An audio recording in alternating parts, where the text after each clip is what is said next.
Hi there, Michael Wagner here with another Tuesday tip for you. These are all on my website, michaelwagner.com.au, if you want to go and explore them there. And they're for young writers, so enthusiastic young storytellers, maybe from the ages of 12 and up. But you know, there's no limit to the age that might find some benefit from these tips, who knows. This is today's tip. It's let your characters speak and act for themselves. And here's what I say on my website. This is tricky and a little bit strange, but you've got to trust your characters. If you're ever not sure what a character would say in a particular moment, try asking them. Here's how. In your mind, just stop thinking and start listening. What happens is your imagination will enter the process. If you listen closely enough, it'll throw up suggestions. You'll hear what your imagination thinks your characters should say, and the weird thing is, it's often a better suggestion than your intellect would have come up with on its own. It's the same for what your characters should do. Rather than moving them around a chessboard, making them do what you want them to do, just ask them what they want to do. As much as you can, let them live and let your imagination lead the creative process.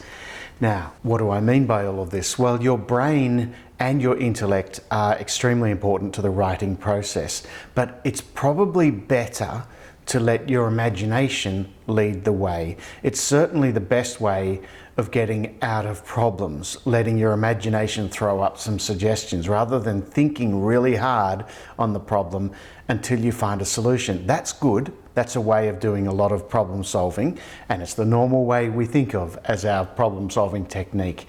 But you know what? Your imagination is not limited in the same way as your brain or your intellect are. So your brain and intellect can only get you to the edge of their own limitations. But your imagination, on the other hand, is absolutely unrestricted and unlimited. So in some magical sort of way, it can come up with something that you could never have thought of just simply by working through stories like they're a puzzle. So your imagination is actually smarter, I think, than your intellect, and is probably what should be leading the process as much as possible. So try to consult your imagination. Also, when I start writing a novel, it's like I'm a director of a play and my characters are all the actors, and I'm instructing them on what to do. I'm telling them what to say and what I want them to do in a scene. But as those characters come more to life in my imagination, what I find happens, and what I'm aiming to happen, is for them to take over. It's like the characters are able to say, now, Mr. Director, just don't keep instructing us. We'll show you what we think we should do in this scene. And then they start acting out the scene in totally surprising and unexpected ways, which is a really lovely place to get to with your writing.